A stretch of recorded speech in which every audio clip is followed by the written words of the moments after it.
Greetings, this is Johannes from Xyna. Today, we want to configure a Xyna Community Instance to use it for local GUI development.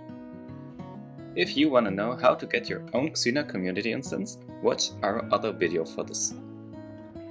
We've just logged into our new Community Instance and have also started a local web server to host a GUI at localhost with port 4200.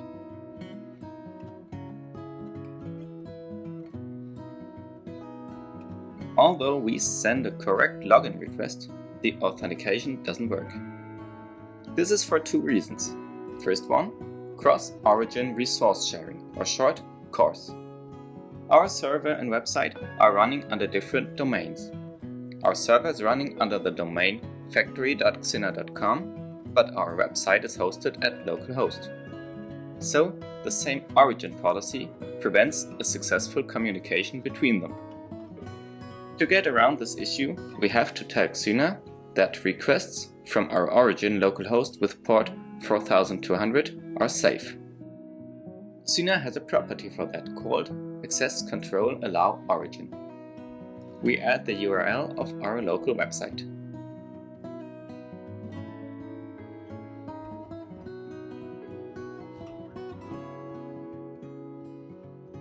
But this is not enough. Another reason why the communication doesn't work is that the same site property of the session cookie is set to strict by default.